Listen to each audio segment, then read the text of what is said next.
Hey y'all, welcome to TikTok Live. TikTok, oh my God, I said There we go. first 5 seconds of making mistakes. I'm a little rusty. Welcome to TikTok Live. I've been doing the podcast for like a year now, and we have just launched on StreamYard. So I'm so excited to introduce you to so many of my wonderful friends in this business. And today we have Emma Lilly. Hi, thank you so much for having me. I'm so excited. Yay. I'm so excited to have you because we have wanted to try to work together for so long, and we're just like never really in the same place. I know. So this is wonderful. So Emma, So. how are you doing? How's your new year? How's your like getting back to work and everything? You know what? It's good. Definitely the holidays are always so hard because you like take this big break and then you're like, okay, back to normal life. I feel I've always said this my whole life. January is like the most depressing month that there is because you're like, okay, Halloween and then Thanksgiving and then Christmas and then New Year's and then your January comes around and you're like, and then there's nothing. I mean, there are, but it's not like the big holidays where you're going to go spend with your family. I guess I'm looking forward to Valentine's Day. Well, Valentine's Day for us allows us to kind of start doing fun, creative things. Yes. Again. Yeah, definitely. Are you planning like a big Valentine's Day shoot or anything? You know, I have started. I'm behind on planning it, but I definitely have little tidbits of ideas. I'm really good at pulling things together at the last minute, which is not a good trait to have. I need to plan out ahead of time, but it means you're getting it done. You're going to get it done. It's going to come together. And you know what? When you're planning these things, it's like nothing's going to be perfect. It's never going to be exactly what you wanted it to be. No. So last minute, sometimes you get the best stuff out of it. Yeah. Pressure. The pressure makes it amazing. Yeah, right? Oh my gosh. Yeah, I'm a bit of a procrastinator myself. Yeah. So I've been talking about relaunching my podcast for a couple months and now it's finally happening. So I feel you. That's so exciting for you though. I love doing it. I love talking to people. I love getting their stories because everybody got into this like from a different perspective and a different background and all of that. Yeah, so totally. I would love to know, like, what did you do in your former life? I actually was a teacher for a long time, a preschool teacher. Oh my God, I love it. Oh, this is going to be so much fun. And, you know, actually before I quit civilian work, I was like, we called it the director. So basically like the manager of the preschool. So I was like in charge. You know, I was like the youngest preschool director my school had ever had. I was very head bitch in charge. And, you know, then COVID happened and it really put things in perspective for me. Like, what do I want to do? You know, am I actually enjoying this or is it just like the first thing that I excelled at?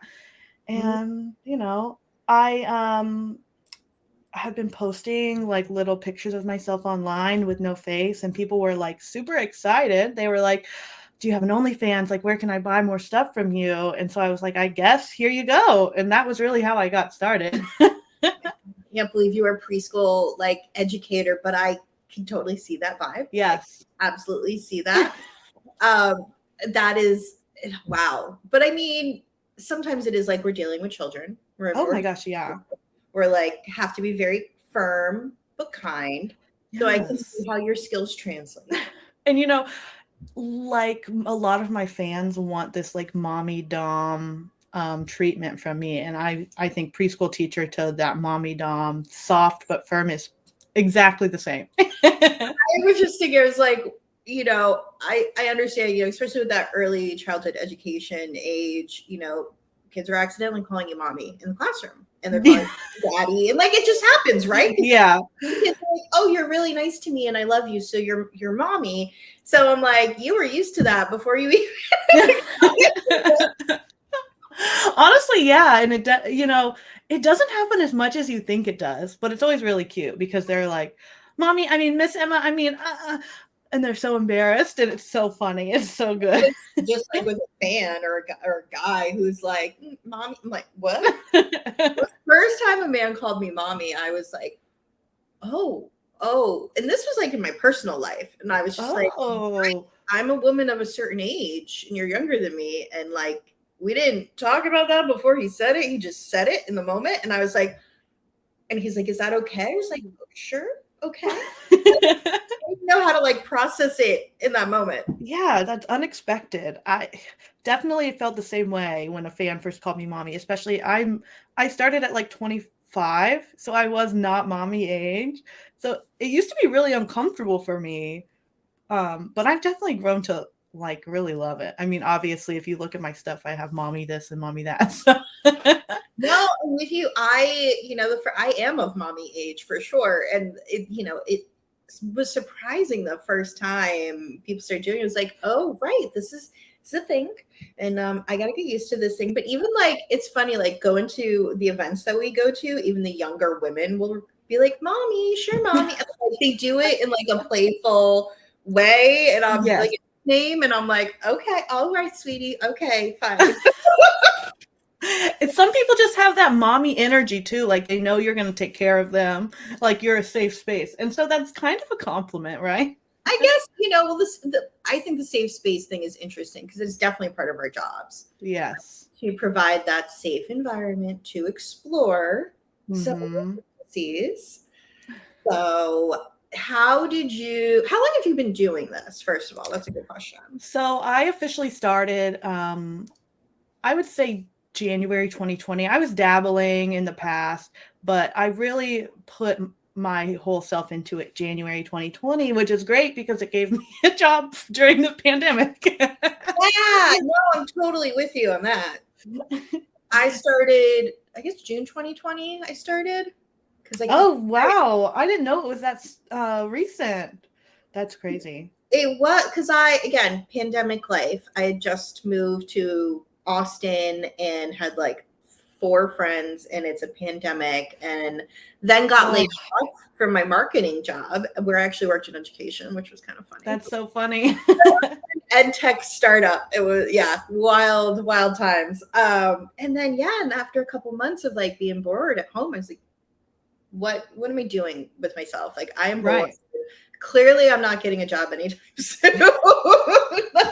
And I kept hearing about, all these fan platforms. I'm like, well, what is this? I can do this. I know marketing. I know social media. So, but I didn't take it seriously probably until like 6 months ago, I want to say, is when I really, a year ago when I signed with an agency. And then I really was like, this is what I'm focusing everything on right now. That is crazy, Erika. I like look at your stuff and I'm like, wow, she's been doing this for so long. But it makes sense that you have this like marketing background because I feel like you're like amazing at social media. I want to like study you. Oh, thank you. Well, you can always ask me questions. I am happy. I definitely learned a lot of tricks and I asked a lot of questions, and it is a big part of our jobs for sure. Like, oh my God, yes. You just have to be comfortable with it. And I mean, there's so many rules to follow. I know. I'm like, poor you get deleted. I'm like, oh. I just had my first deletion, my Instagram deletion in December, and it was like devastating. I'd never gotten kicked off a platform before. So it was like a baby SW moment. Oh, the first time it happened to me was like a year ago. It was literally like Christmas Eve too. I woke up and I'm like, yeah, it's gone. What am I gonna do? So, but you have to, what? I got a friend on the inside over there at that, place. That's how you do it. That's how you have to do it because they do not care. So I ask a lot of questions, and I'll send an Instagram reel, and I'll be like, this isn't okay, right? Like, I can't do this. Yeah. I swear to God, there's one, I'll have to send it to you so you can see it. It was like this woman wearing like a pearl G-string. Oh my God. So, pretty much everything is exposed in the front. First of all, I was like, that's a lot of confidence to post that on Instagram. On Instagram, yeah. But I'm like, you can clearly see things. And I said it to my friend, she's like, hell no, this is so not okay. A pearl G-string is like the only thing this person's wearing. And I was just like, all right. Yeah. Yeah. And here we are just trying to be curvy plus size ladies. Exactly. Well, I will say I definitely I deserved my deletion. I did. A little too comfortable. I got too comfortable. I got too confident. I was like, I've had it for 3 years. Nothing's happened. And so I posted this like sling bikini that just covered barely. And they were like, no, goodbye. Oh God, I look at those things and I'm just like, I don't see how this would work. Oh, it doesn't. You have to like, you just have to click, timer, put it back on right, and then freeze. Oh my God. Okay, well, good for you for trying. But that's the kind of stuff where I'm like, no. And fans ask for that. And I'm just like, yeah. Are you kidding me?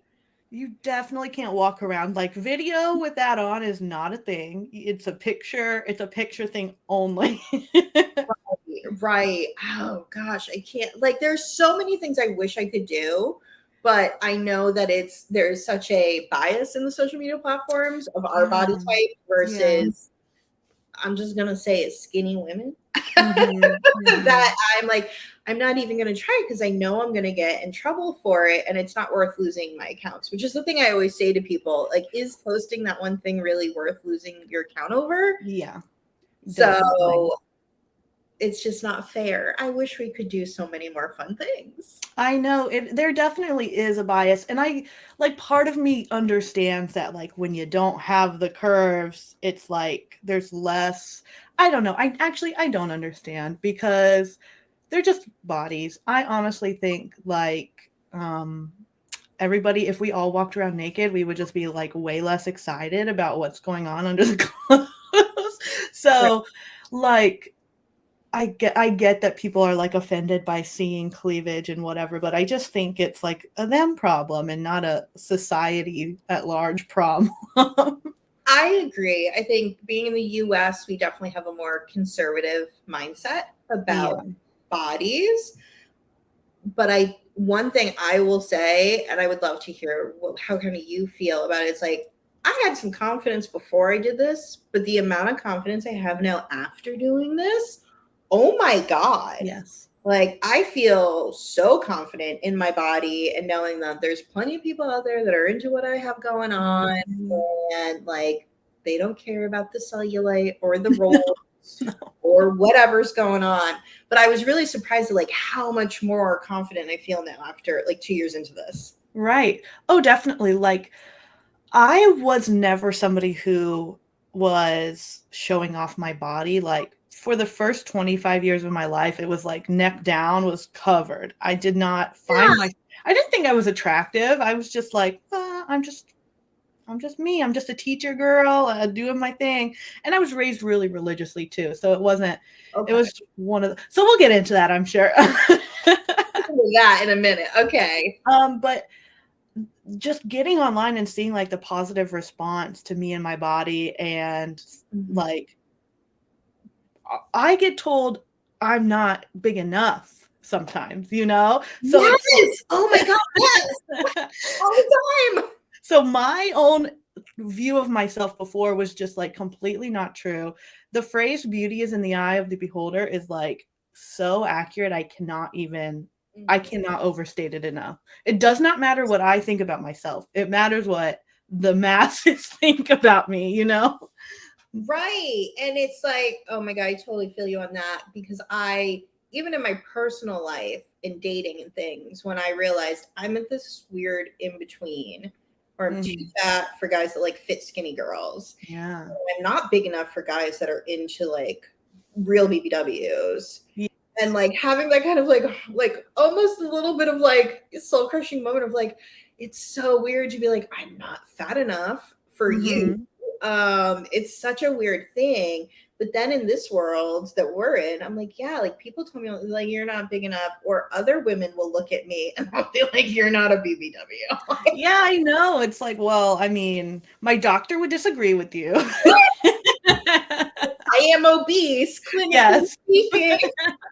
Oh my God. I use that to my advantage to get my COVID booster early. I'm just going to say. Oh my gosh. Yes, girl. I was like, I'm obese. Sign me up. I'll take one. I'll take one right here. Thank you. Exactly. Oh my God. But yeah, it's so nice to actually talk to someone about this, because there's a lot of women like us where we're not like big BBWs, and we're not normal size models, but there's a lot of men out there who like what we got going on. Yeah, they like the in between. I think people just like what they don't see. So if somebody has a lot of skinny people in their life, they're like, let me see the big girls. If they have a lot of big girls, they want the really thin girls. So there's always a place for you. You just have to find your people, right? That's true. And I think we have both done a good job of finding our people. Yes. I would love to ask you, do you work with different sized models and different kind of like looks and people that are, like tattooed or whatever the different types of vibes are? Because I have a lot of people say, fans just really like variety.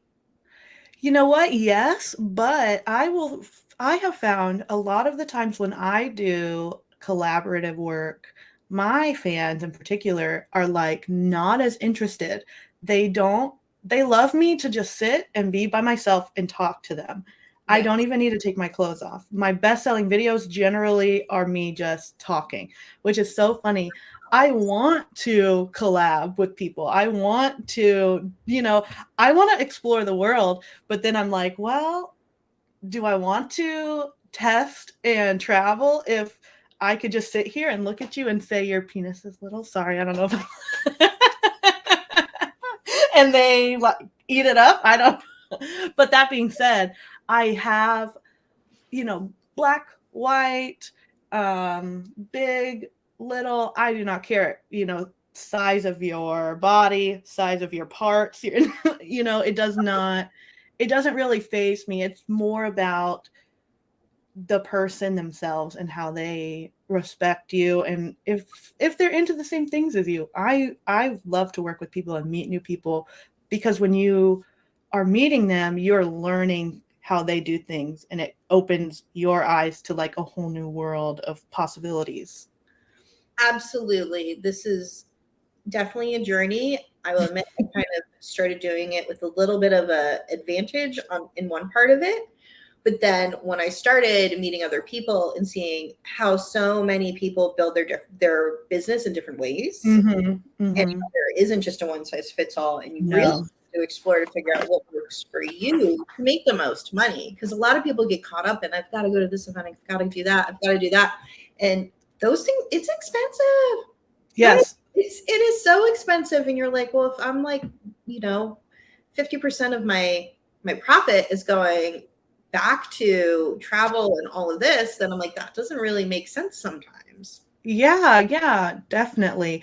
So you have to do that kind of stuff because it's what you enjoy, and not because it's what knowing that it's going to come back to you, which I think everything you do comes back to you. It might just not be immediately apparent. I have never traveled and been like, that was a total loss. I've always learned something or met somebody. Right. And you are so right about there is no one size fits all, which is the beauty of this industry, but also like part of the difficulty too, because sometimes you're like, I wish there was just a formula I can follow. I know what I would recommend to people now if they were getting started, and I would ask a very clear question upfront to people. It'd be like, do you want to be, I'm not sure if I can say the word, but I'm going to say it and we'll just see what happens. But do you want to be a porn star? Yeah.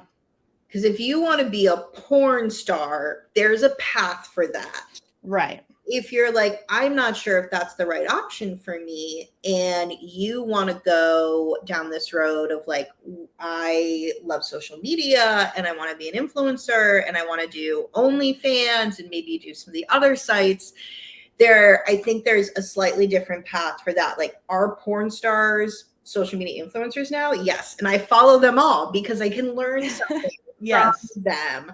But I think there's a big difference in making a decision of like, I'm going to be one of those like hot Instagram girls who does OnlyFans versus I'm going to be a hardcore porn star.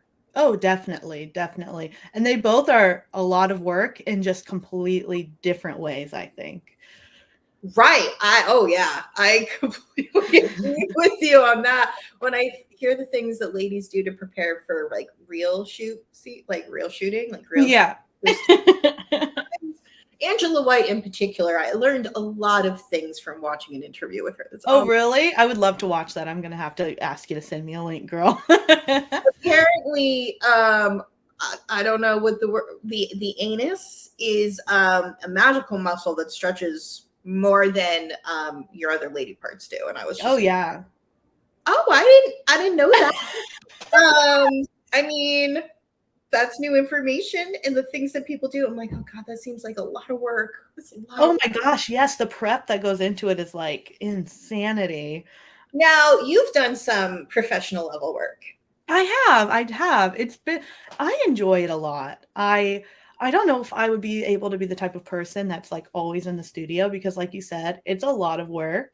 Mm-hmm. And somebody said this at XBiz last year that it is sexual exercise to be doing studio work. You are performing, but you're like an athlete in a way. It is physically intensive. It is hours of just using all of your muscles that you don't usually use in your regular everyday life.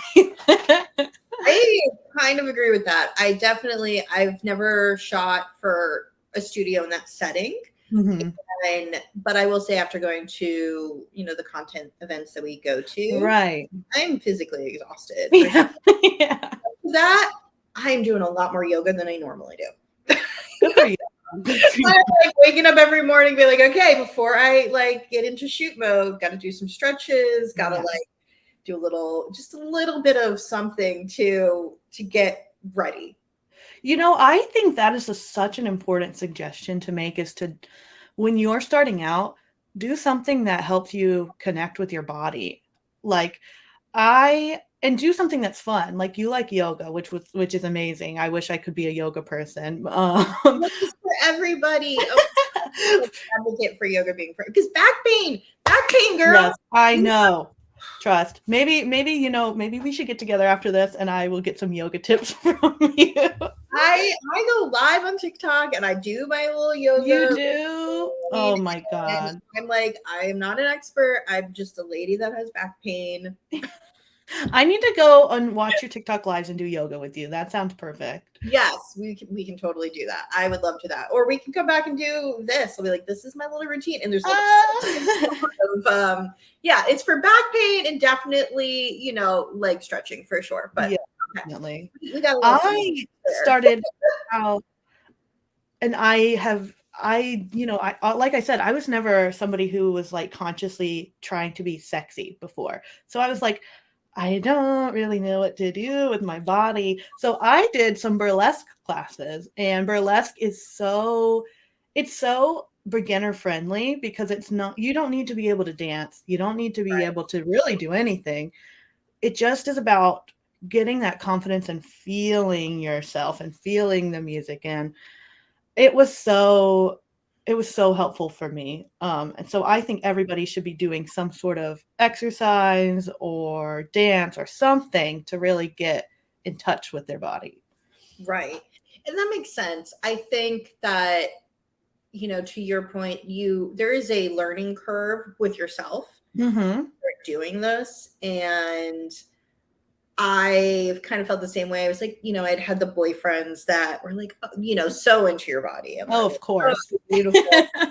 And so, a little bit of you're like, well, this guy liked this. I'll try this and see how it works. But I'm like, it took me I don't know if this is fast or not, but it took me after like 2 or 3 weeks. It was like, okay, I kind of feel like I know what I'm doing. Yeah. I look back on my content from like 2 years ago when I started to now. I'm like, this is so bad. So bad. Like, how did anyone want to ever, spend money on that? Oh my God. That is so, I feel like every 6 months I look back and I go, oh my God, what was I doing? Like, I still feel like I'm learning so much and doing so much better, which is great. I guess you never want to feel stagnant, but it is cringy. It's like looking back at your middle school yearbook or something. And it's, yeah, absolutely. I'm a stickler about lighting. Lighting is definitely a key thing for me. And when I work with people who like don't understand why lighting is so important, I'm like, I can't with you. Like, No. about this later. Lighting is your best friend or your worst enemy. Yes. Yeah. I am also a lighting person. It's a little dark right now. Don't judge. Don't judge. You look good. Trust me. If you were too dark, I would be like, you would have told me. we got it. But I had faith in you. I was like, she's going to know what to look like on a podcast interview. I don't think I got to do a prep with her. That makes me so happy. Thank you so much. I'm a Virgo and a perfectionist, so no, she's good. I'm not going to have to worry about that. Is so funny. Man, lighting is like, that's the thing where I'm like, oh, good Lord, you people just don't understand. And I'm grateful to, have worked in the entertainment world before. So I like I knew before, but then working with your own body in that environment, to like, this looks good, this doesn't look good. It's hard too if you're an independent creator like us and it's your first time setting up lights. It doesn't really make sense what you have to do with the lights to look good on camera. Yeah. To the layperson. They're like, wait, I have to light behind me so that I can look good in front of me? I don't understand. And it's like, yeah. And like, yeah, lighting is a science. And different colors absorb light in different ways. Look at like, you. Goes off of things. And like, you've got to kind of understand some basics of, or people where it's like too much light and I'm like, what is this shadow? There's way too much shadow. And I'm like, men are not looking at this the way we're looking at this. Oh no. But other creators are like, these are the little things to be like, if you want to be at, like our kind of level, these are things you do need to sort of learn to work around and understand to make better content. Definitely. I think you just have to go into like every day being like, okay, what can I improve? What can I learn? Which is hard to do. You're in the mood to criticize your own work and do things differently, but it's so worth it to be able to be like, even I love these posts on socials where you go, this is a picture from me 2 years ago, and this is a picture now, and just like everything about it technically is so much better. It's such a great feeling. Yeah. It is. So thinking about like, where we've come from and like looking ahead, do you see yourself staying in this career path for a while? Or do you ever think about going back to education or doing something entirely different? F no, girl. I'm trying not to cuss on this podcast, but no. Okay. I will never, ever, ever be able to go back to civilian work ever again. I have been so freaking spoiled. I mean, it is like, this job is a dream for me. People have this misconception that we are like forced into this position and treated poorly and all of this, but I felt way more like exploited, I guess, working my like minimum wage jobs, and especially in education. People want from you and they want from you and they want from you, and they don't give back to you. You're underpaid, you're overworked. I would, if I could have skipped all of that and gone straight into this line of work, I would do it 100 times over. Wow, I know. When I look back and I'm like, how much money did I spend on grad school? Yeah. Oh my God, I can't imagine. But you are, the success that you have now is thanks to that. It is. It's all part of your journey. It absolutely is. I think working, I worked at Wendy's. I worked at, when I lived in Florida, Publix for my Southern people. Publix, in the deli, wearing a hairnet every day. And then I worked with kids. Lady, and basically a teacher. Oh my God. And those experiences, one, taught me a lot about customer service, which is a huge part of this job. Absolutely. And two, it keeps you humble. I definitely now have the fortune to wake up and have people like fawning over me. But I remember what it was like to go and slice meat and put chickens on a rotisserie every day, Right. I was terrible at food service. So I didn't do it very long. But yeah, I have definitely other stories we could share for another time of my like, that was a rough job. Yeah. Definitely. So, well, I mean, I definitely, when I talk to older women, You know, I'm older, Mm-hmm. but I've talked to women that are like 50, 60, and they're doing this, and they've either Yeah. into it also like mid, like a career change, or they've been just always doing it, but now they're online. And I was just like, yeah, I could see myself doing this for another 10 years or so. Yeah. It looks like you can still, I'm like, you are gorgeous. You're 59 years old. Oh my Yes. God. Like, so I see the opportunity. I definitely think there's opportunity. I think there's not more older people just simply because they don't want to do it anymore. You know, I think sometimes you get your money and then you go relax, you know, and Oh, absolutely. I completely understand that. Well, that's why I wanted to do something like a podcast where I'm like, it's a little, you know, I have this other thing that I'm doing to kind of round everything out. And maybe this becomes, you know, something I can continue to do while doing right. other things. But I know what you mean. I think a lot of people, you get burned out, and I feel like you and I could talk forever about all the things Oh, yeah. on a day-to-day basis. But yeah, you do need to make sure that this is like, have an exit strategy. That's kind of what I would say to people. But like, Definitely. if you want to do this, know what the path is for this. And if you don't think you want to do this forever, you just want to do it for a few years and make money, have an exit strategy. What are you going to use that money for? What are you going to invest in? Invest. Yes. Yeah, like, are you going to start your own business? Are you going to do something entirely different? Like, just know what that is. Because I'm like you, I don't want to go back to corporate America and No, I don't think I could have a boss ever again. I very much love being my own boss. I love the freedom of this too. I'd always wanted to do my own thing, and I just never really knew what that was. Like, I had got a real estate license at one point. It's like, oh, I'll do real estate, and that never really kind of took off because I was like still working a job. And then this was definitely not expected. That's for sure. Yeah, I don't think anybody really grows up thinking I'm gonna be an amateur content creator, we'll call it. Yeah, professional amateur. That's what I like to call it. Professional amateur content creator slash influencer slash podcast person slash. You definitely have the influencer thing on lock. I love to see it. Thank you. I know. I wish that I could do more with it, to be honest. I really do. TikTok, I love TikTok, and I hate TikTok so oh my gosh, yes. much. It is the one thing I'm like, God, if I had kept my original account, I'd have like 500,000 followers. Oh my God, I know. It is absurd. But yeah, the social media part of it is a big part of it for sure. And I think, you know, you come across as a really genuine, kind, nice person. But that's what so many fans want to see that. I'm sure you hear it too. The amount of times the fans are like, you're actually really like sweet. Yeah, you're a person, you know. Exactly. And I think there's a fine line between being your true self and kind of playing a little bit of a character. Yes. So, you know, you've got to also think about which one of those you're comfortable doing. Like, there's definitely information I do not share about myself publicly, or I try not to, but I definitely, you know, there are some things where I'm like, oh yeah, this is for the fans. The fans want this. And this right. It's a balance. Yes. Surprisingly, like, you know, these are not my biggest asset. The fans are my biggest asset.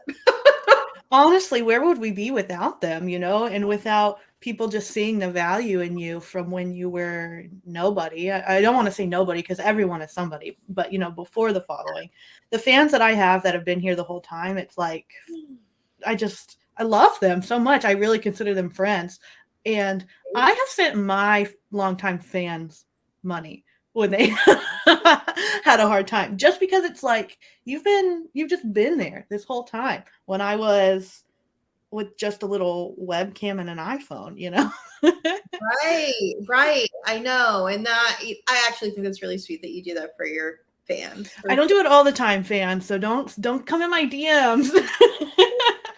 I know, but I do believe in like showing the appreciation, and whether it's, you know, like the example I like to give people is like, it's, you know, like a bartender. You have somebody that comes in a couple nights a week, you buy them back around.